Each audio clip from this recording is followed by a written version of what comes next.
There is a moment, quiet and small, before the world begins. You open your eyes, and for a heartbeat, the mind is still, a vast lake untouched by wind. Then, almost instantly, the ripples begin. Thoughts, like stones, drop into the water, worries, memories, unfinished conversations, the noise of yesterday. And just like that, the mind begins its race. Most people never notice this moment. They are carried by the current before they even realize they're in the river. They are pulled by thought, emotion, and reaction, slaves to invisible tides. But the few who pause, who learn to stand still in that first moment of the day, they begin to understand the ancient truth. The one who masters the mind masters life. To master the mind is not to silence it completely. It is to know its voice, to watch it speak, to see it twist, to recognize its disguises. The mind is both servant and saboteur. It will tell you stories about who you are, what you can't do, and what you should fear. It will take a single moment of doubt and build a cathedral of fear around it. But when you step back, when you see the mind as something you have, not something you are, you reclaim your freedom.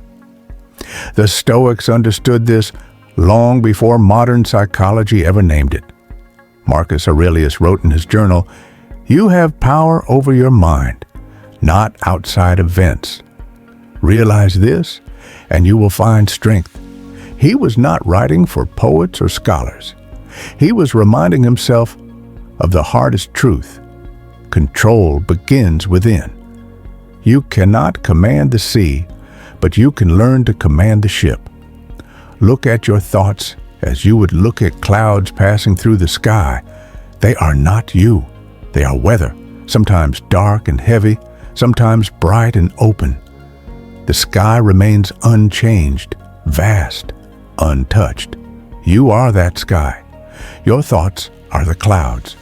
When anger rises, watch it. When fear whispers, listen, but do not bow. When desire burns, acknowledge it without letting it rule you. To master the mind is not to become numb, but to become aware. So aware that emotion loses its power to possess you. Every day the mind will try to convince you of limits. It will tell you that you are tired when you are only unmotivated. It will whisper that it's too late when the day has barely begun. It will insist that you are defined by what happened before. But this is illusion. The mind is a storyteller, and it's been writing the same story for years, one where fear is the hero and potential is the villain. When you see this pattern, you can choose to rewrite it. You can say, "Not today." You can say, "I am not the echo of my old thoughts." You can say, "I will think on purpose." To think on purpose is the highest human act. Most thinking is accidental, random sparks of habit firing in the dark. But when you choose your thoughts, when you decide what kind of energy you will allow to move through your mind, you begin the true work of mastery. Ask yourself in the morning, what do I want my mind to be today? A battlefield or a temple? The answer shapes your entire day. If you let resentment, distraction, and noise enter first, the day becomes reaction. If you let gratitude, focus, and calm enter first, the day becomes creation. The philosophers called this practice proheresis, the power of choice. Epictetus, born a slave, taught that no one can take this power from you. They can chain your body, but not your will. They can command your labor, but not your thoughts. To master your mind is to become untouchable in a world that constantly demands your attention. Every advertisement, every headline, every glowing screen is designed to steal your awareness, to convince you that peace is elsewhere, that fulfillment can be bought, that happiness is a distant place. But mastery begins when you stop chasing and start observing, When you withdraw your attention from noise, the mind begins to heal. You may ask, how do I begin? Start small. Notice one thought before it becomes emotion. Catch one reaction before it becomes regret. Breathe once before you speak. Pause once before you act. Each moment of awareness is a brick in the foundation of mastery. The mind is like an untrained horse, wild, restless, powerful. If you pull the reins too hard, it panics. If you let it roam free, it runs into chaos. But with patience, with gentle consistency, it begins to trust. It begins to obey. Do not fight your mind. Guide it. Train it. Teach it to serve, not sabotage. There will be days when your thoughts feel louder than your will, when the inner critic speaks with the voice of authority, when every effort to focus feels like walking against wind. These are the days when mastery is forged. Because mastery is not tested when life is calm. It's tested in the storm. It's in the argument where you choose silence over reaction. It's in the disappointment where you choose perspective over bitterness. It's in the delay where you choose patience over panic. Every time you make that choice, you carve a new path in your mind, a stronger one, a wiser one. Remember this: the mind doesn't follow what you know. It follows what you practice. You can read 1,000 books on self-control and still lose your temper. You can study peace and still live in conflict. Knowledge is not mastery, repetition is. Train your awareness daily. Observe your thoughts as a craftsman studies his tools. Learn their shape, their texture, their weight. The more familiar you become, the less likely they are to cut you. When you master your mind, you no longer waste energy fighting yourself. That energy becomes creation, clarity, power. Mastery does not mean perfection, it means presence. Perfection is an illusion of the ego. Presence is a truth of the soul. To be present is to fully meet this moment, not to escape it, not to edit it, but to live it with both strength and softness.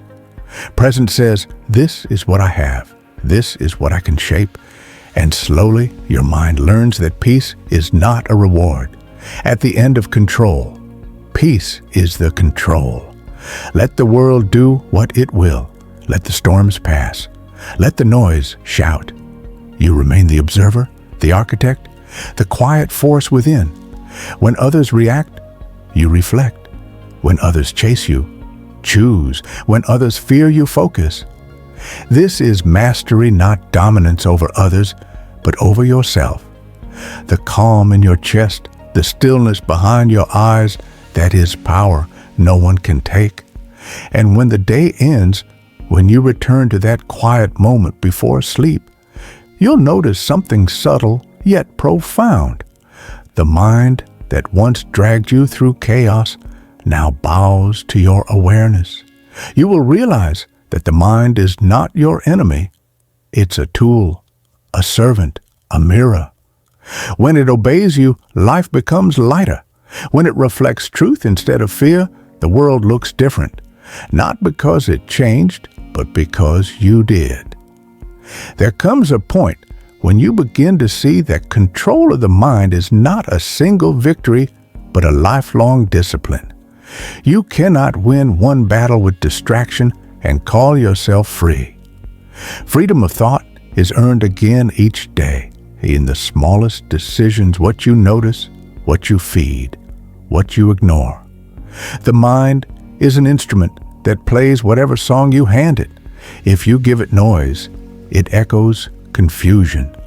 If you give it silence, it begins to sing wisdom. The quiet between thoughts. Most people fear silence because silence reveals the truth. In the gaps between words, in the breath between reactions, the real self waits, calm, observant, patient. When you dare to listen to that stillness, you discover that your mind is not one voice, but two. The voice that speaks and the one that listens. The first is loud, urgent, full of desire. The second is quiet, steady, eternal. Mastery begins when you learn to live from the listener.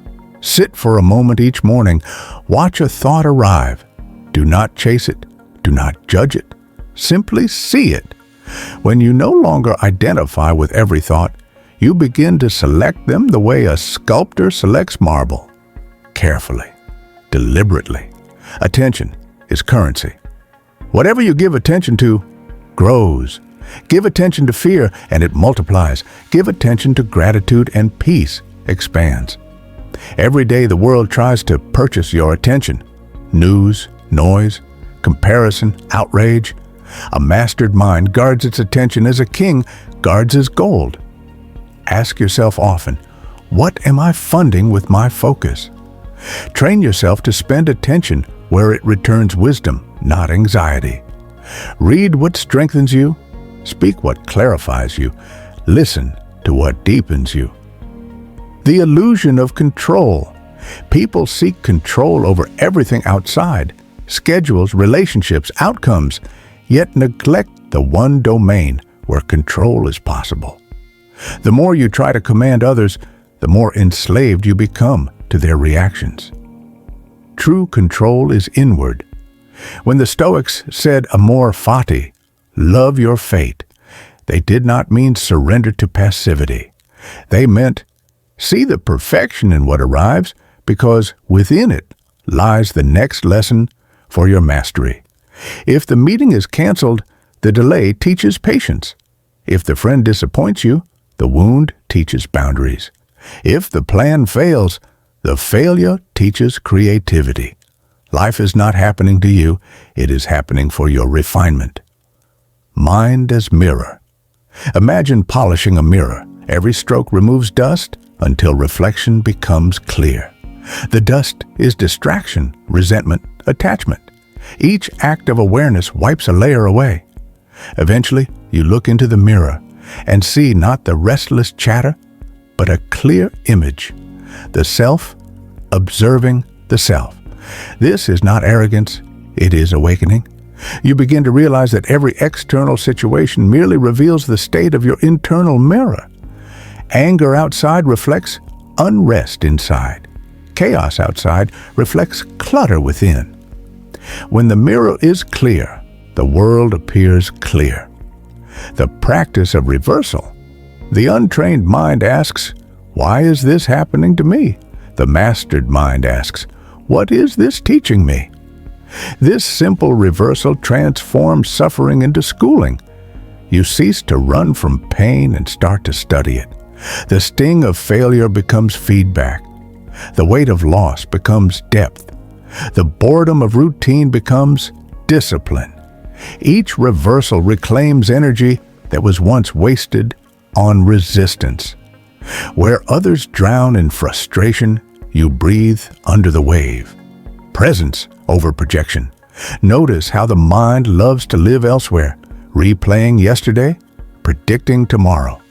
In both places it suffers, because neither truly exists. Presence is the anchor.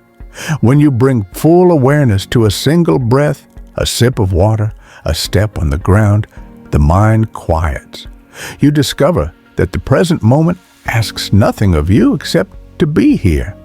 Mastery grows through thousands of small returns to presence. You drift, you notice, you return, again and again until returning becomes natural. Training the emotional body.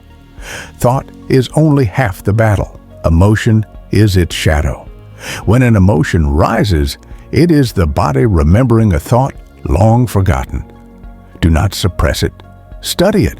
Ask, what belief does this feeling protect? Often, fear guards attachment. Anger guards vulnerability. Sadness guards love. To master emotion, bring curiosity instead of judgment. Curiosity transforms reaction into understanding, and understanding dissolves the charge. The discipline of simplicity. A cluttered mind breeds confusion. Simplify what you own, what you do, what you promise. Each unnecessary commitment becomes noise in consciousness. Simplicity is not lack. It is precision. When you need less, you move freely. When you speak less, your words carry weight. When you think less, your actions gain clarity. The mind, like a blade, dulls when buried under excess. Sharpen it with stillness, polish it with purpose. Rituals of mastery. Build daily rituals that anchor the mind. Begin the morning with silence before screens. End the day with reflection instead of reaction. During conflict, breathe once before responding. During success, pause once before celebrating. Rituals are reminders that mastery is maintenance. You cannot master the mind once and forget. You must tend to it as one tends to a garden, seeing the world as it is. The mastered mind sees reality without the distortion of want or fear. It does not label every event as good or bad. It asks, what is useful here? From this neutrality comes strength. When praise arrives, you stay grounded. When criticism comes, you stay centered. When uncertainty looms, you stay curious. This is the quiet confidence that others mistake for luck. It is not luck. It is alignment with what is real.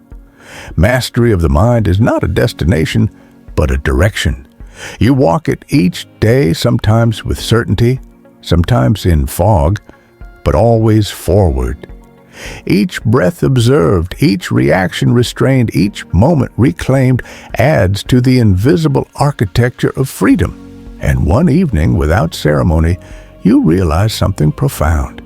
The storms still come, but you no longer drown. You watch them, learn from them, even find beauty in their patterns. Because somewhere along the way, you stop trying to calm the sea and learn to calm yourself. The architecture of inner power is not volume, it is direction. The loudest person in the room rarely possesses it, the one who speaks little but radiates calm. That is power refined through awareness. Inner power is built the same way a temple is built, stone by stone, thought by thought. You begin with the foundation of self-knowledge. You examine your motives not to condemn them, but to understand them. Every reaction you study becomes a brick of insight. Every impulse you master becomes a pillar of restraint. The ancients taught that the self has two rulers, the rational mind and the passionate heart. When they are at war, chaos reigns.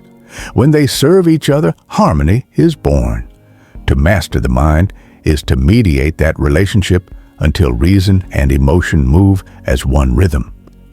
Awareness, as the highest technology, modern civilization has mastered external technology, machines, algorithms, networks, but the oldest and most powerful technology still resides within, awareness. A single moment of awareness can stop a lifetime of repetition. When you bring awareness to an automatic habit, a complaint, a judgment, a worry, it begins to dissolve as mist dissolves under sunlight. Awareness does not fight darkness, it simply turns on the light. Imagine if each human devoted as much time to upgrading awareness as they do to upgrading devices. There would be no wars of ego, no exhaustion of comparison, only a species awakening to its inner software. Your attention is the code. Your repeated thoughts are the programs. Your identity is the operating system you choose to run. Rewrite it deliberately. The observer within, close your eyes for a moment and notice. Thoughts continue, but something is watching them. That watcher never sleeps, never complains, never changes. It has been there since childhood, observing the shifting identities, dreams, fears, names, and roles. This is the timeless witness. It does not age. It does not panic. It simply is. When you live from the witness, life becomes less personal and more profound. You stop taking insults as wounds and begin seeing them as weather. You stop clinging to praise because you know the same lips may speak criticism tomorrow. The witness reminds you, I am not what happens. I am the awareness in which it happens. The art of inner dialogue. Few people realize they speak to themselves all day. The words you whisper in the privacy of your mind sculpt your reality more than any external force. If that voice is harsh, you live inside a storm. If that voice is kind, even solitude becomes sanctuary. To master the mind, master your inner language. When you catch yourself saying, I can't, replace it with, I am learning. When you say, this is too hard, reframe it to, this is how strength is formed. The goal is not blind positivity, but truthful empowerment. Words are spells. Speak them consciously.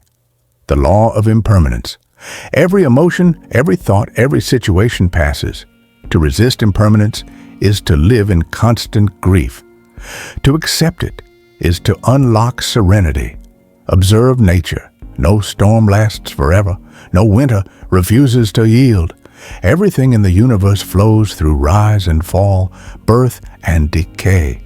Your suffering deepens when you demand that good moments stay and bad ones vanish. Peace begins when you allow both to visit and leave in their own time.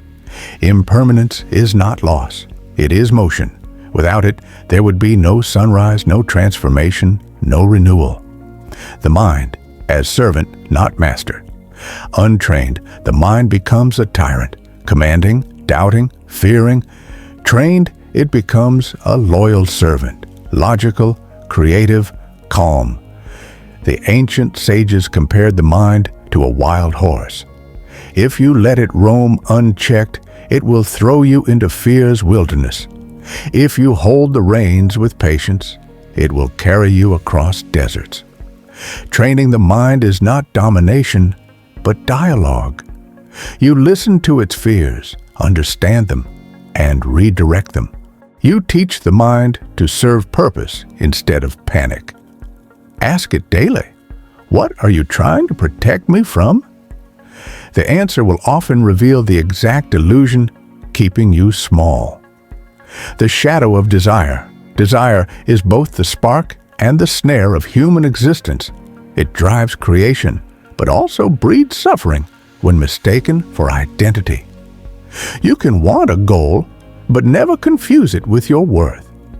The philosopher learns to hold desire lightly, like a bird in the hand firm enough to not lose it, gentle enough to not crush it. When you attach happiness to external desires, success, approval, possession, you sign a contract with anxiety. Because anything external can be lost, and what can be lost cannot be the foundation of lasting peace. Instead, make growth your desire. Make integrity your pleasure. Make awareness your wealth. The courage to be still. It is easy to move fast. It is harder to be still. Stillness is not inactivity. It is conscious presence. In stillness, you face what movement tries to avoid. The restless mind fears silence because silence exposes truth. That much of what we chase is distraction from discomfort. Sit in stillness long enough, and you will meet your restlessness like an old friend. You will learn that beneath anxiety is energy, beneath fear is aliveness, and beneath silence is peace. Stillness is not the absence of noise, it is mastery within it. The strength of acceptance. Acceptance is not surrender. It is intelligence. It does not mean you approve of injustice or passivity. It means you stop wasting strength resisting what already is and use that energy to act wisely within it. The storm does not need your opinion. It needs your navigation. By accepting what is present, you gain clarity about what must be done next. Only clarity acts effectively. Resistance only reacts blindly. Say to yourself, this moment is what it is. Now, how shall I respond from wisdom, not fear? This simple pivot turns pain into possibility. The cycle of thought. Every thought has a life cycle: birth, growth, decline, death. When you identify with a thought, you extend its life. When you simply observe it, it passes. Most people keep painful thoughts alive by revisiting them, feeding them attention. The mastered mind lets them die naturally, like leaves falling in autumn. Watch your mind the way a mountain watches clouds, unmoved, yet aware. Some clouds are bright, some dark, but none change the mountain's essence. Learning through contrast, you will know peace only after turbulence. You will appreciate clarity only after confusion. Contrast is life's favorite teacher. Instead of cursing dark seasons, use them as calibration. How would you know you've grown calmer if chaos never returned? How would you recognize strength if nothing ever tested it? Contrast gives shape to meaning. The philosopher does not flee discomfort. He studies its patterns, extracts its wisdom, and transforms it into empathy. Legacy of thought. Your thoughts ripple beyond your mind. They influence your tone, your presence, your choices. Thus, to master your mind is to influence the invisible environment around you. A calm person silently calms the room. A grounded leader anchors an entire team. An aware mind transmits peace without speaking. Every time you choose patience, someone watching learns it is possible. This is how wisdom spreads, not by preaching, but by presence. The eternal student. The true master never claims mastery. Each insight opens the door to deeper understanding. Humility is not self-deprecation. It is the willingness to keep learning. When you believe you already know, your mind closes.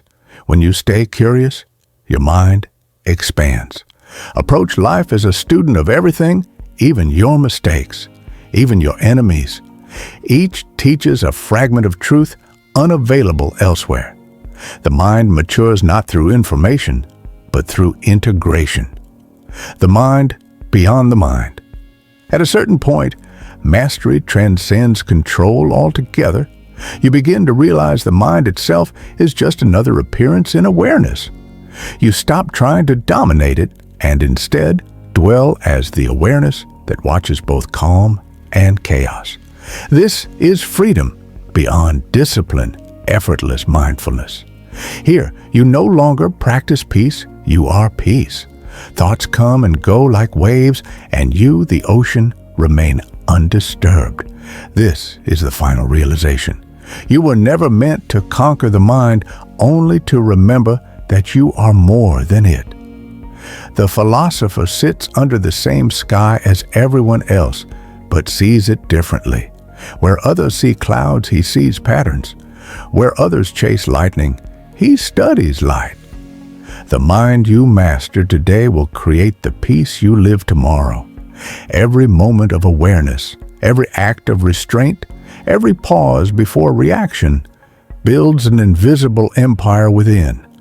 And in that empire, no noise can dethrone you, for you have learned the ultimate truth. Freedom is not the absence of thought, but the mastery of how you relate to it. The weight and the wind. Every person carries a weight. For some, it is fear. For others, it is regret. For most, it is noise. The endless chatter of a mind that will not rest. The untrained mind is heavy. It drags you through the days, whispering of what might go wrong, reminding you of what already did. The mastered mind learns to turn weight into wind. It uses everything, pain, joy, loss, and gain, as motion toward awareness. The question is never, why do I carry this? But how can I walk wisely while carrying it? Life will hand you burdens.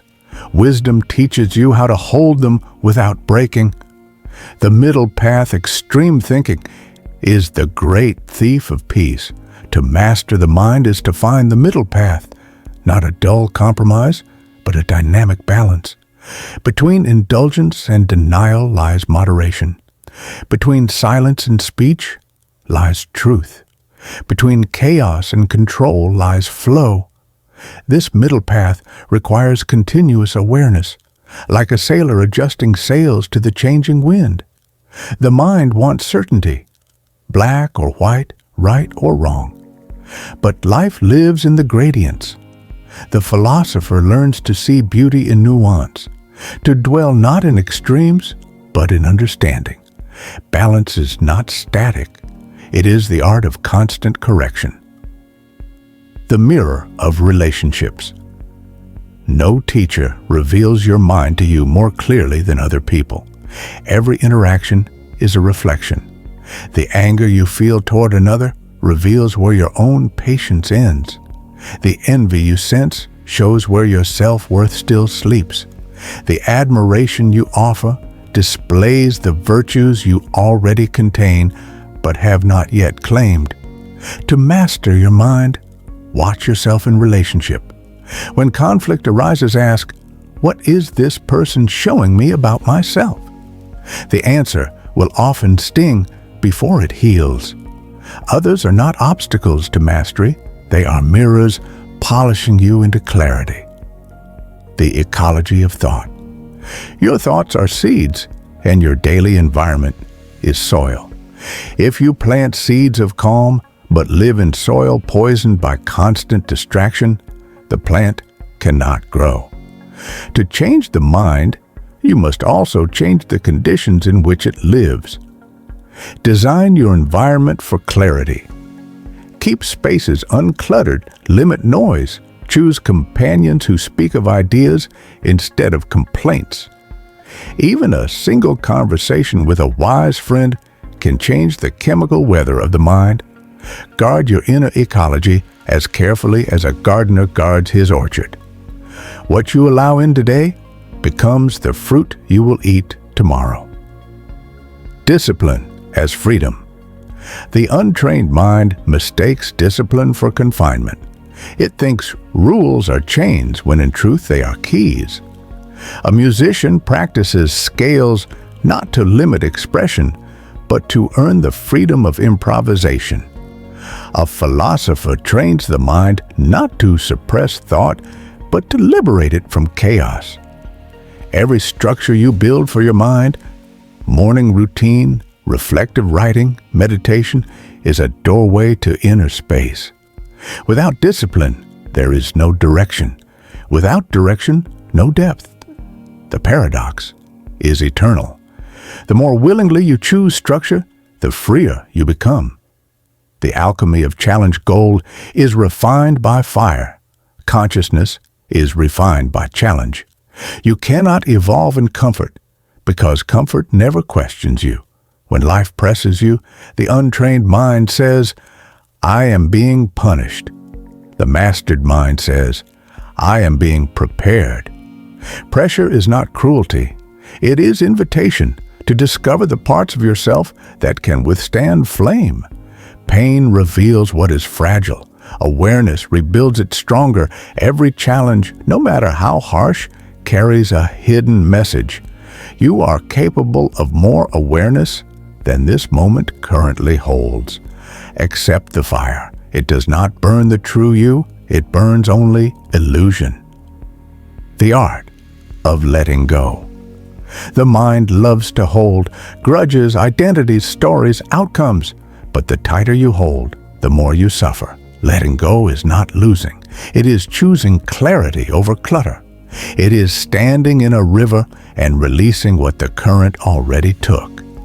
You will find that each release lightens you. The silence after letting go is not emptiness. It is spaciousness. When you stop rehearsing pain, the mind rediscovers creativity. When you stop insisting on control, life starts to move through you, not against you. Letting go is not weakness, it is wisdom. memory and meaning. Memory is not the past. It is the story you tell about the past. The mind edits, colors, and rearranges until experience becomes narrative. To master memory, revisit it consciously. Ask, what lesson did that moment bring that I refused to see before? Often, events you once labeled as mistakes become turning points when viewed through mature awareness. Forgiveness begins when understanding replaces judgment. The past cannot be erased, but its meaning can be rewritten. Your life story is not fixed ink, it is living manuscript. You are both author and editor. The rhythm of effort and ease mastery requires knowing when to push and when to pause. The universe breathes in two rhythms: action and rest, creation and recovery. The mind must learn the same pulse. When effort dominates, burnout arrives. When ease dominates, stagnation follows. Wisdom dances between them. Take action when clarity is present, rest when confusion reigns. In stillness, the next right action often reveals itself effortlessly. A mastered mind is like a skilled musician. It knows when to play and when to let silence speak. The gift of solitude? Solitude is not loneliness. It is communion with the deeper self. To be alone and at peace is one of the highest indicators of mastery. Most run from solitude because it removes distraction, and distraction hides truth. In solitude, the mind becomes a mirror clear enough to reflect the soul. Here, you remember who you were before the world told you what to be. Walk alone sometimes. Leave device voices and obligations behind. Listen to the natural rhythm of breath and heartbeat. From that simplicity arises strength that no crowd can provide. The conversation with time. Time is the great equalizer. No one escapes it, but everyone relates to it differently. The anxious mind races against it. The peaceful mind moves with it. To master the mind, master your relationship with time. Instead of asking, how can I get more? Ask, how can I give more meaning to what I already have? Moments expand when filled with full attention. A single mindful hour can outweigh a day of scattered hurry. Time bows to presence. When you are fully here, time serves you instead of chasing you. The illusion of others' eyes. Most suffering comes not from what happens, but from the imagined eyes of others watching what happens. We live under phantom judgment, a projection of our own insecurity. The mastered mind releases the need to be seen as perfect. It trades reputation for authenticity. It knows that the only witness that truly matters is conscience. Ask not, what will they think? But will I respect myself after this choice? Peace follows self-respect. You do not need to be understood to be at peace. You only need to be aligned. Integrating shadow and light. Every mind contains shadow impulses, fears, and desires we hide even from ourselves. To reject them is to fragment the self. To integrate them is to become whole. Look into your shadow with compassion, not condemnation. Ask, what pain created this pattern? What unmet need birthed this behavior? Awareness transforms shadow into ally. Integration does not mean indulgence. It means ownership. When you own your shadow, it no longer controls you from hiding. The light of consciousness includes everything. It excludes nothing. Just teaching through being. When the mind grows quiet and consistent, you begin to teach without effort. Children learn from your calm. Friends learn from your steadiness. Strangers sense peace and soften in your presence. You realize that the best teaching is not advice, but example. Mastery radiates silently. Influence happens naturally. This is the stage where mastery matures into service. You stop seeking personal victory and start sharing clarity. The highest mind is not self-absorbed, but self-illuminating, lighting paths for others simply by walking them. The final lesson of Part 4. Every teaching in these pages points toward one truth. You are not here to escape the mind, but to evolve through it.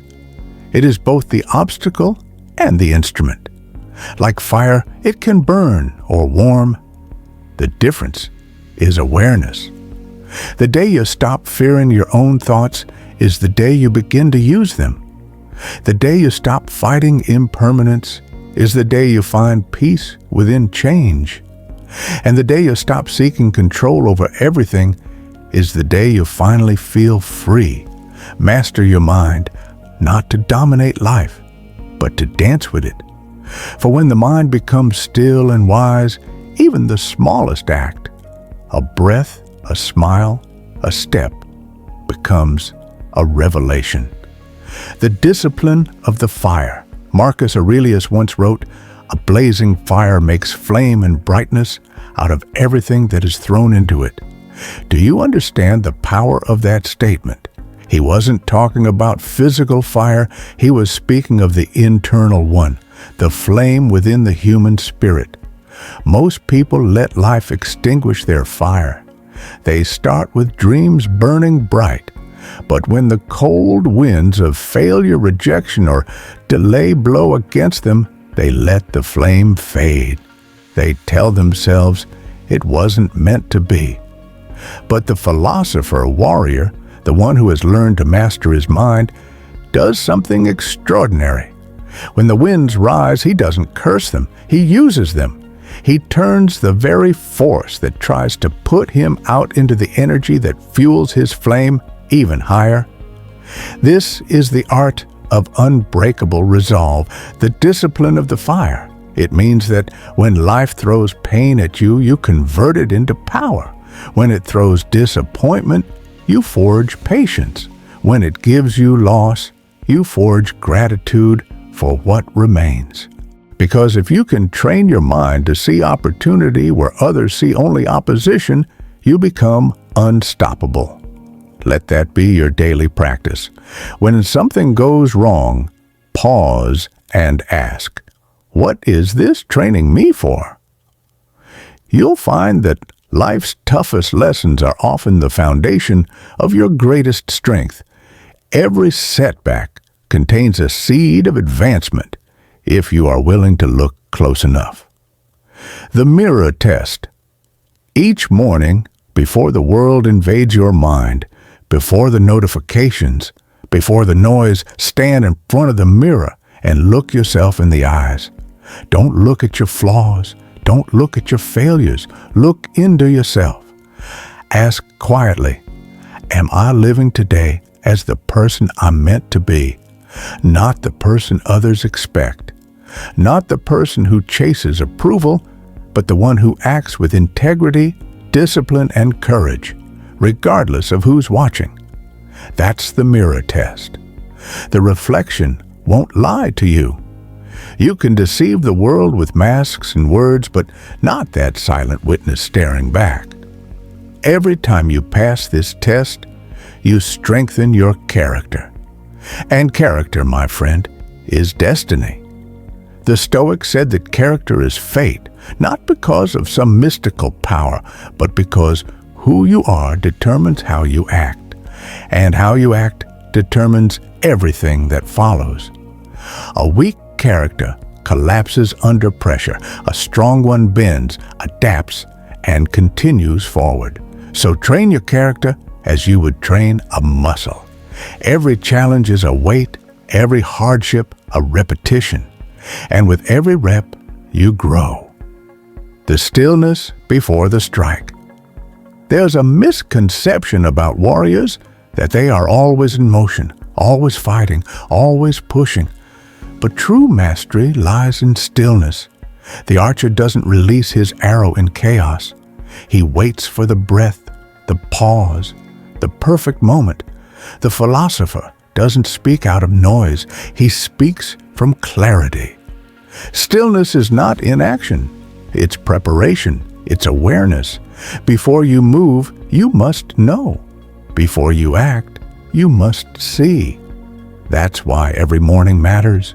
The way you center your mind in stillness before the day begins, that's how you gain control over it. When you take even a few minutes to breathe, to observe your thoughts, to realign your purpose, you are sharpening your internal blade.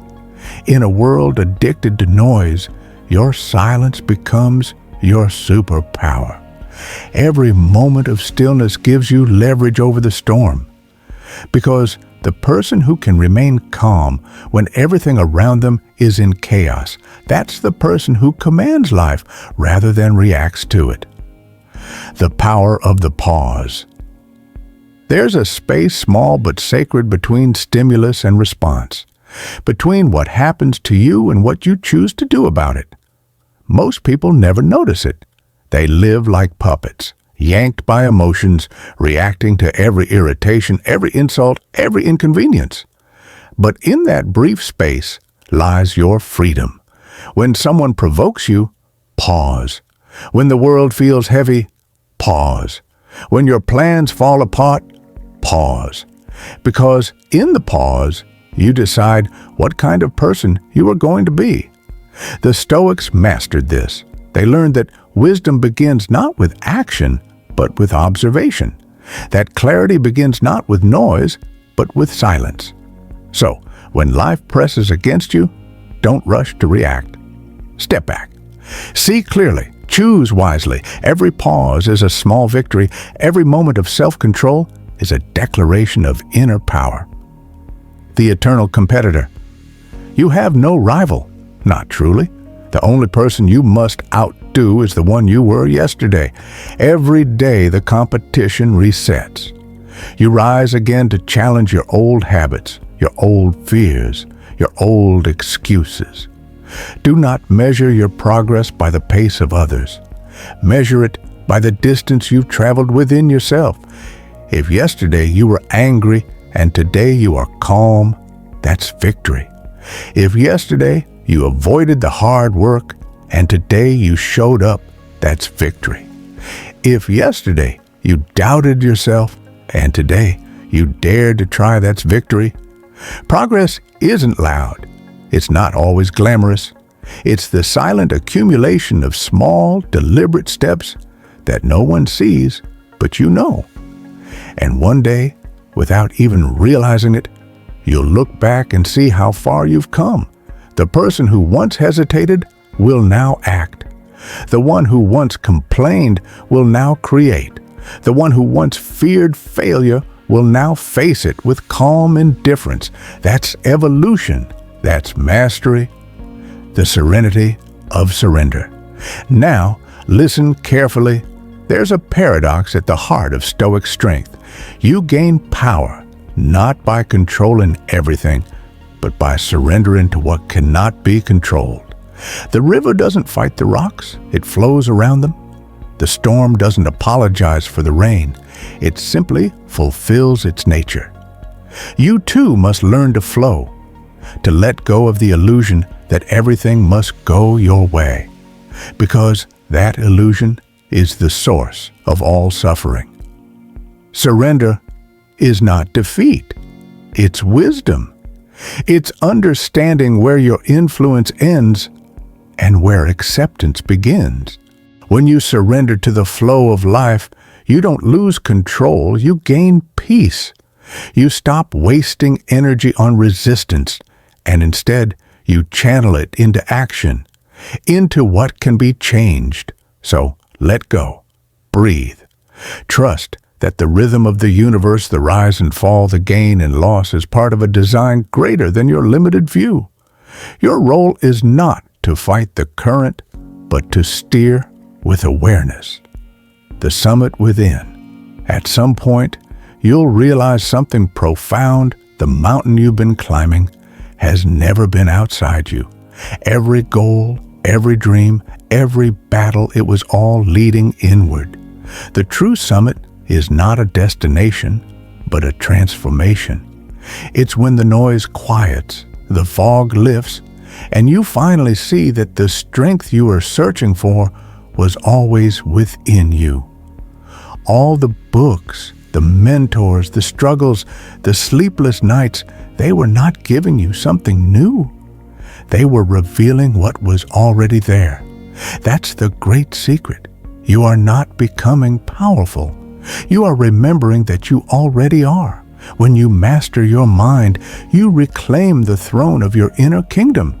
You stop being a servant of emotion and become the architect of perception. That's when life truly begins. Morning command. So tomorrow morning when you rise, do not rush, do not scroll, do not react. Instead, sit up, take a deep breath, feel your heartbeat, realize you are alive. Whisper to yourself, I am the author of this day. I am the guardian of my peace. I am the master of my mind. And when you step out into the world, remember, your power lies not in controlling what happens, but in controlling how you meet it. Every challenge, every chaos, every uncertain moment, all of it is raw material for mastery. This is your training ground. This is your moment. This is your life. So rise, walk with purpose. Carry yourself like a person who has already seen the storm and learn to dance within it. Because you have, and you will again. And each time you'll rise stronger, calmer, and more unshakably you. The warrior's path, turning thought into power. There comes a point in every seeker's journey when knowledge alone is no longer enough. You've read the words, you've listened to the wisdom, you've repeated the affirmations. But now the world calls you to prove them. It's not the philosophy you speak that defines you. It's the philosophy you live. The Stoics were never content with elegant words. Marcus Aurelius didn't write meditations to be admired. He wrote it to survive. Seneca didn't reflect on hardship for pleasure. He did it to stay centered when power, wealth, and politics pulled at him from every direction. Epictetus didn't talk about freedom while sitting in comfort. He spoke of it while living as a slave. Their words weren't decoration. They were shields and swords. And so must yours be. The test of action. Every idea sounds beautiful in silence. Every resolution feels strong before the trial. But what happens when the test arrives? You say you value calm, and then life sends chaos. You say you value courage, and then fear knocks on your door. You say you value discipline, and then comfort whispers its tempting lies. That is life's exam, written not on paper, but in experience.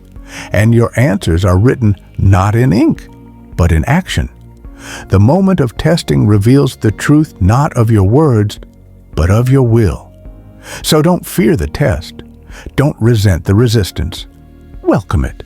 It is through friction that strength emerges. The arrow cannot fly without tension. The blade cannot cut without pressure. When challenges arise, smile inwardly. Whisper to yourself, here is my chance to practice. That one sentence can change everything. It transforms the world from an enemy into a teacher, from a battlefield into a classroom. The daily battle. Make no mistake, the battle isn't out there. It's in here. It's between your higher self and your lesser impulses, between discipline and distraction, between clarity and confusion, between what you know you should do and what you feel like doing. Every morning, the war begins anew. Your mind will tempt you. Sleep longer. Check your phone. Skip the work. Avoid the discomfort. And you must answer, not with words, but with movement.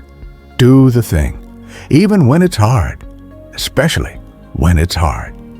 Each small act of defiance strengthens your inner fortress. Each moment you choose principle over pleasure, you reinforce your command over yourself. And remember this, you are not fighting for perfection. You are fighting for presence. You are fighting for mastery. You are fighting for the ability to say, I control my mind. It does not control me. That's victory, not the applause of the world, but the quiet triumph of knowing you've done what needed to be done. The enemy within, your greatest enemy, doesn't live in the outside world. It doesn't wear armor or hold a weapon. It lives quietly within you, disguised as comfort, doubt, and fear. Comfort whispers, you've earned a rest. You can do it tomorrow. Doubt murmurs, maybe you're not ready. Maybe it's too much. Fear shouts, what if you fail? What if they laugh? What if you lose? And in that moment, the warrior philosopher must rise. You don't silence those voices by pretending they aren't there. You silence them by acting anyway. Action is the antidote to fear. Discipline is the cure for doubt. Movement is the weapon that defeats stagnation. Every time you act despite resistance, the enemy within grows weaker. Every time you delay, it grows stronger. So remember, this battle isn't about aggression, it's about assertion. It's about reclaiming your throne as the ruler of your own thoughts. You are the sovereign of your inner kingdom. Guard its gates well. The discipline of the ordinary people often imagine greatness as something dramatic, grand gestures, public victories, historical moments. But greatness is born in the ordinary. It's forged in the quiet moments when no one's watching, when you choose to do what's right, not what's easy. It's built through the dull repetition of small habits that compound over time. The Stoics understood this deeply. They didn't wait for the perfect moment to act wisely. They practiced wisdom while sweeping floors, while writing letters, while enduring insults, while facing death. Seneca once said, "Greatness lies in being noble in the small things." So wake up and live philosophy in motion. When you make your bed, do it with excellence. When you speak, do it with intention. When you walk, walk with presence. When you work, work with pride. Every action, no matter how mundane, becomes sacred when done consciously. And when you string together enough of these small sacred moments, you create a life that others call extraordinary. The power of the present. The mind loves to wander into yesterday's regrets and tomorrow's worries. But the present moment is the only ground where power exists. You can't act in the past. You can't move in the future. You can only be here, now. So bring yourself back, right here, right now. Feel the air moving through your lungs. Feel your feet grounded beneath you. Listen not to the noise of the world, but to the stillness beneath it. This moment is your weapon. Every time your mind drifts, call it home. Every time it races, anchor it in your breath. Because the one who controls their attention controls their destiny. The Stoics called this the discipline of perception, the ability to see clearly, to remain grounded in the truth of the moment. When you live here, in the present, you stop being haunted by what you can't change. You stop being anxious about what hasn't happened. You become free. The weight and the worth. Understand this. Everything has a cost. Every strength demands sacrifice. Every virtue has a price. If you want wisdom, you must sacrifice arrogance. If you want peace, you must sacrifice attachment. If you want discipline, you must sacrifice comfort. The world will tell you that you can have it all. The truth is, you can't. You must choose. But the beautiful paradox is this. What you gain is always worth far more than what you lose. When you sacrifice laziness, you gain freedom. When you sacrifice fear, you gain peace. When you sacrifice comfort, you gain strength. This is the transaction of mastery, the trade of the temporary for the timeless. Every time you pay the price of effort, you buy a little more of your own potential. The builder's mindset. Your life is your temple, your fortress, your monument. Every day you lay bricks in thought, in word, in action. So ask yourself, what kind of structure am I building? If your thoughts are chaotic, your foundation will crack. If your habits are weak, your walls will crumble. If your actions lack purpose, your life will lean in the wrong direction. But if your thoughts are disciplined, your habits steady, your actions intentional, your temple will stand through every storm. Build like the ancients built, not for today, but for eternity. Each act of virtue, each moment of courage, each decision rooted in integrity, that's another stone placed with precision.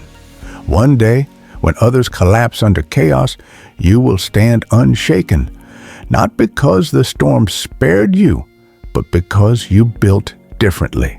The call to rise. And so, the path continues. The philosopher warrior walks not toward an end, but toward a continual becoming. There is no finish line, only new levels of awareness. Every time you master one challenge, a new one will arise. Every time you think you've reached peace, life will test it. Every time you think you've learned enough, life will remind you the journey never ends. But that's the beauty of it. You are not meant to arrive. You are meant to evolve. You are meant to become more, not for the sake of perfection, but for the sake of participation in the grand unfolding of life. So, when you wake tomorrow, don't dread the struggle. Don't wish for ease. Wish for strength. Ascension, the art of becoming more. There comes a moment, somewhere after the struggle and before the victory, when you realize that the fight was never against the world at all. It was always against the fragments of yourself. The fears that held you back, the habits that chained you, the stories that whispered you're not enough. Every storm you faced, every doubt you silenced, every night you thought would never end, all of it was sculpting you. And now you begin to see it clearly. You were never meant to conquer the world. You were meant to conquer yourself. The awakening, close your eyes. Breathe. Feel the weight of all the years you carried, the mistakes, the regrets, the guilt, the missed chances. Now let it go. You don't need to hold it anymore. The past was a teacher, not a sentence. Every scar was instruction. Every loss was initiation. Every heartbreak was a silent graduation into wisdom. What you thought was breaking you was building you. What you thought was the end was a doorway. You were not being buried. You were being planted, and now you rise. The seed and the sky. A seed cannot imagine the sky, yet it reaches for it anyway. That's faith. That's instinct. That's life moving through you. You are that seed. Every challenge you faced was the soil pressing against you. The darkness that made you dig deep, grow stronger, and finally push through. And when you finally broke the surface, when the light hit your face, you realized it wasn't the darkness that held you back. It was the fear of leaving it. So here you stand now, emerging from your own soil, stretching toward a horizon you can't yet see. That's courage, not the absence of fear, but the decision to rise despite it. The climb beyond comfort. Look up at the mountain ahead. Yes, it's steep. It always is. But you've climbed before. You've bled before. You've fallen before. And you rose. You know now that the pain of progress is far lighter than the pain of regret. So you take another step and another. The air grows thinner, but your lungs grow stronger. The wind howls louder, but your will roars back. You don't climb for applause. You climb for alignment, for that moment when the voice inside you says, "This is who I was born to be."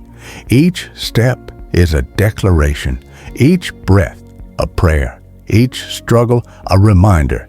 You are still alive, and if you are still alive, you are still becoming. The bridge between worlds, between who you were and who you're meant to become, there is always a bridge. It's made not of stone, but of choices. Every time you choose discipline over distraction, honesty over comfort, growth over stagnation, another plank is laid beneath your feet. At first, the bridge feels fragile. You'll doubt whether it can hold you, but every act of courage strengthens it. Every act of integrity anchors it, and one day, without realizing it, you'll look down and see that the old shore has vanished behind you. You've crossed over, not because the world changed, but because you did. The moment of still power. Stop here for a moment. Feel this, the quiet between the steps. This is not weakness. This is presence. Still power. That's what it's called. It's the point where motion meets awareness, where strength no longer needs to shout to prove itself. The river doesn't argue with the rocks. It moves through them. The eagle doesn't flap wildly. It glides. When you reach still power, you no longer chase. You attract. You no longer fight life. You flow with it. You understand that what's meant for you doesn't need to be forced. It simply requires that you be ready when it arrives. That's the difference between the beginner and the master. The beginner pushes, the master aligns. The circle of becoming. Every path of mastery is circular. You start as the student, eager, uncertain, reaching for meaning. You struggle, you suffer, you grow, and somewhere along the way you become the teacher. Not through words, but through your example. The world watches not what you say, but what you embody. When you walk with calm amidst chaos, you teach peace. When you act with honor amidst corruption, you teach virtue. When you love amidst hate, you teach strength. This is the circle of becoming, from seeker to sage, from listener to leader, from wounded to wise. And the irony is, once you reach this stage, you realize there was never a finish line at all. The mountain has no top. The journey has no end. Every summit only reveals another horizon. And so you continue, not because you must, but because you can. The light you carry. Once you sought the light out there in others, in success, in validation. But now you know. The light was never external. It was always within. It flickers in your patience. It burns in your discipline. It glows in your compassion. That's the light of the mind mastered. Steady, unmoved by the wind. Carry it with humility. Carry it with strength. Because someone, somewhere, still walking through their night, will see your light and find the courage to keep going. That's your duty now, not to save the world, but to illuminate your corner of it. A single candle can't end the darkness of the world, but it can guide those near it to safety. Be that candle. The surrender to greatness. There is a final paradox on this path. True greatness isn't about control. It's about surrender. Not surrender to weakness, but surrender to flow. To the rhythm of existence that knows more than your plans ever could. When you release the need to prove, you discover peace. When you stop grasping for more, you find enough. When you stop forcing outcomes, you create space for miracles. Let life unfold. Let the river of time carry you forward, not passively, but consciously, gracefully, faithfully. You are no longer fighting the current. You are steering within it. This is mastery beyond action. This is the serenity of one who has seen life's storms and smiles at them like old friends. The infinite horizon. Look ahead. Do you see it? That endless expanse stretching beyond what the eye can see? That's your life, still unfolding. Don't fear the distance. Don't rush to arrive. Walk with intention. Move with awareness. Breathe with gratitude. Because the goal was never to reach the end. It was to become the kind of person who walks this path with grace. Every sunrise you see is proof that life isn't finished with you yet. There are still heights to climb, words to speak, hearts to touch, and versions of yourself yet to be met.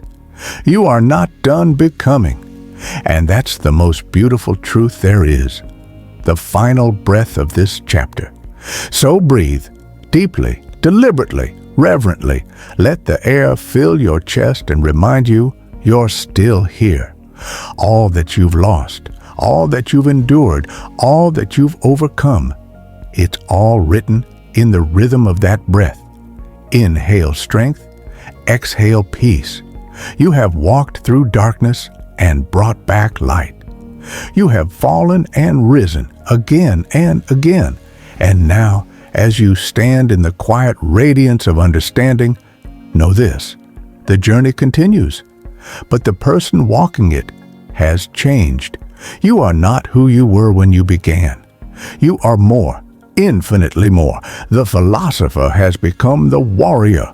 The warrior has become the sage, and the sage has become the light. The still point of power. There is a stillness that does not retreat before chaos. It does not flinch when the world screams for attention, when others demand reaction, or when uncertainty looms like a storm. This stillness does not resist the world. It simply does not depend on it. It is the ground upon which all wise living stands, the unshakable center of a disciplined mind. The Stoics called it apatheia, a state not of indifference but of serenity, born from understanding. To master your mind is to return to this still point, not to escape life, but to engage it from a place of clarity. In this stillness, the noise of the world becomes background music to a deeper harmony within you.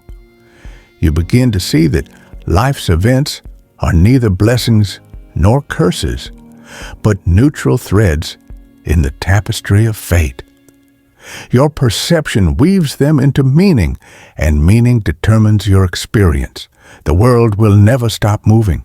People will always speak. Markets will rise and fall. Seasons will change, and even your body will age and tire.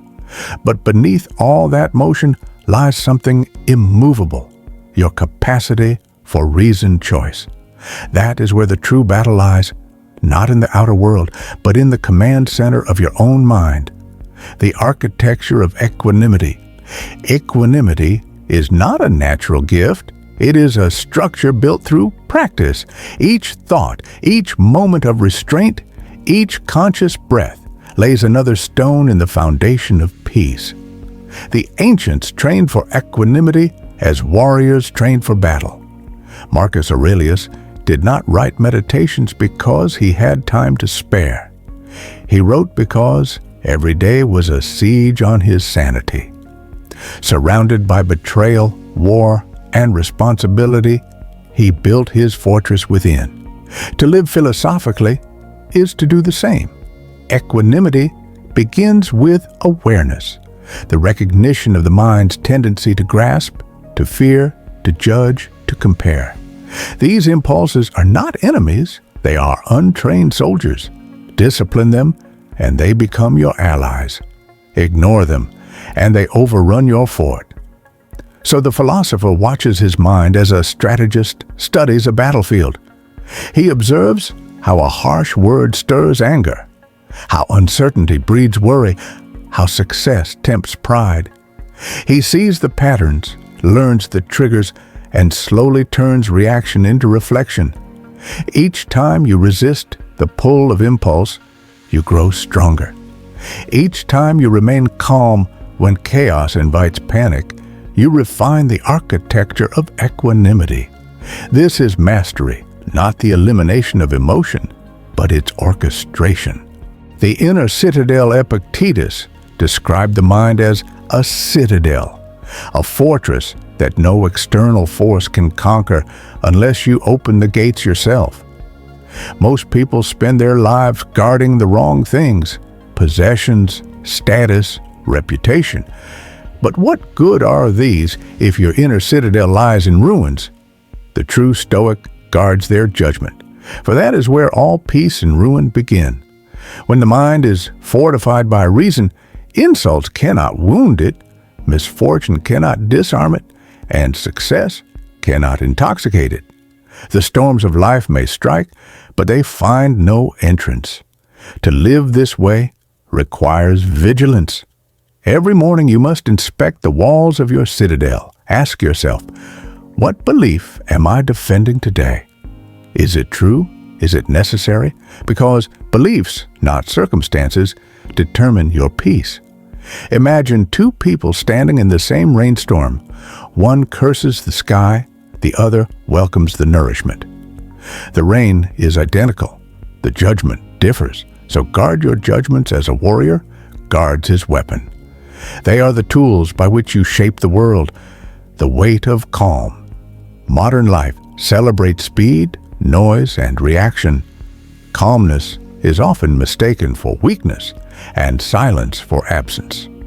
But the Stoic understands that calmness is a form of strength, the weight of a mind that does not need to shout to be certain. When everyone else rushes to speak, the calm mind listens. When others act out of panic, the calm mind measures. When the world burns with outrage, the calm mind holds a steady flame of reason. This calm is not apathy. It is precision. It is the deliberate refusal to be carried away by the current of collective madness. To practice calmness, begin small. When someone offends you, pause before answering. When a challenge arises, breathe before judging. When confusion clouds your path, step back until clarity returns. Each pause is a victory. Each breath is a reclaiming of control. Over time, this calm becomes your natural posture, not forced, not feigned, but born from understanding that nothing external can truly harm you unless you grant it that power. This is what the Stoics meant when they said, "You have power over your mind, not outside events." The calm mind is the undefeated one. The rhythm of control life, like a river, flows with both calm stretches and violent rapids. To master your mind is to know when to row and when to let the current carry you. Control is not domination, it is harmony. You cannot command the river, but you can learn its rhythm. The Stoics' secret is this: control what you can, accept what you cannot, and discern the difference. This discernment is the rhythm of mastery. It prevents wasted energy on the impossible and directs focus toward what matters. When frustration rises, ask, "Is this within my control?" If yes, act with discipline. If no, release with grace. This rhythm turns chaos into choreography. Instead of fighting reality, you move with it. Instead of drowning in emotion, you surf its wave. Acceptance is not surrender. It is the art of intelligent alignment. The sailor does not curse the wind. He adjusts his sails. The wise do the same with circumstance. The serenity of the present, the mind untrained in philosophy, lives mostly elsewhere. In the past it cannot change, or the future it cannot predict. But life, in its rawest form, exists only now. The Stoics urged us to return to the present moment, not as a spiritual slogan, but as a rational necessity. You cannot reason about what has already passed, nor can you act in what has not yet come. Power lives in presence. Every anxiety stems from leaving the present, projecting your mind in futures that may never exist. Every regret is a ghost from the past haunting a room it no longer occupies. To master your mind, then, is to anchor yourself in the now. Right now, you are alive. You are breathing. You have the capacity to choose. That is enough for serenity. Train yourself to return to the present through simple rituals, noticing your breath, observing your thoughts without judgment, engaging fully with the task before you. This presence is not passive. It sharpens the mind, awakens perception, and gives your actions the precision of a blade. The Stoic who lives in the present is never rushed because he moves with time, not against it. He understands that eternity exists in each moment rightly lived, the companion of solitude. To master your mind, you must also learn to befriend solitude. Modern society fears aloneness, filling silence with constant distraction. But solitude, rightly understood, is not loneliness. It is communion with your truest self. Marcus Aurelius wrote that nowhere can a man find a more peaceful retreat than within his own soul. He visited this inner sanctuary daily, and so should you. In solitude, your thoughts reveal their true shape. The noise of the world fades, and what remains are the unfiltered conversations between you and your conscience. Solitude exposes the mind's architecture, the cracks, the strengths, the hidden chambers of desire. Do not fear this inspection. It is the foundation of wisdom. The person who cannot sit quietly alone is not yet free, for dependence on noise is dependence on others for identity. But the person who can dwell in solitude walks the world with quiet confidence, knowing that nothing external can complete or diminish him. The discipline of thought. Every thought is a seed, and the garden of the mind grows whatever you plant. The Stoic cultivates thoughts of reason, courage, compassion, and acceptance. He weeds out resentment, envy, and self-pity, not through suppression, but through understanding their futility. Thoughts determine perception, perception shapes judgment, and judgment directs action. Therefore, the governance of thought is the highest form of leadership. Ask yourself, is this thought true? Is it useful? Does it serve the person I wish to become? If not, release it. You owe no loyalty to thoughts that weaken you. The disciplined mind filters experience through a lens of wisdom. It transforms criticism into feedback, pain into instruction, and failure into data. Nothing is wasted. To think clearly is to live clearly. The peace beyond victory. The final test of mastery is not how you handle failure, but how you handle success. Many lose their peace, not in defeat, but in triumph, intoxicated by praise, addicted to validation, enslaved by the very victories they sought. The Stoic learns to hold success lightly. He accepts honor without vanity, fortune without greed, and praise without pride, for he knows that all victories are temporary, as are all defeats. The wise celebrate progress, but do not worship it. To remain calm in victory is the rarest form of strength. It proves that your peace was never dependent on outcomes to begin with. The goal of mastery is not to win every battle, but to reach a state where winning or losing no longer determines your inner balance.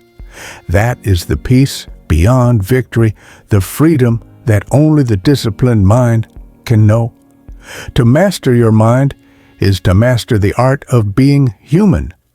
It is to replace impulse with intention, reaction with reason, fear with understanding. It is a lifelong practice, not a single revelation. You will falter, you will forget, you will at times be swept away by emotion. But each return to awareness strengthens you. The philosopher does not aim to become flawless, but to become conscious, and with each conscious moment, you reclaim a little more of yourself from the chaos of the world. That is mastery, not the conquest of others. but the quiet governance of your own soul. When you understand this, peace is no longer something you pursue. It becomes something you embody. The unshaken mind. At the end of every path, when the striving quiets and the noise dissolves, what remains is the silent witness within the mind that has watched all things rise and fall, yet has never truly moved. This is the destination of mastery, not control over the world, but serenity within it. You began this journey seeking power over chaos, clarity over confusion, peace over pain. And through discipline, reflection, and awareness, you discovered that the mastery you sought was never outside. It was always the art of returning inward. The storms of life will not stop. Seasons will turn. People will come and go. Fortune will bless and withdraw. Yet the wise person stands unchanged in essence, because their peace no longer depends on what happens, but on how they meet what happens. That is the highest freedom, the freedom of a mind that no longer needs to control reality in order to remain calm. The Stoics taught that philosophy was not a theory, but a practice of living. Each day is an opportunity to embody what you understand, to face difficulty with dignity, to act with integrity, to love without attachment, to walk with purpose and humility. To master your mind is not to escape emotion, but to bring understanding to it. It is not to reject the world, but to engage it with grace. When anger rises, you remember patience. When fear whispers, you remember courage.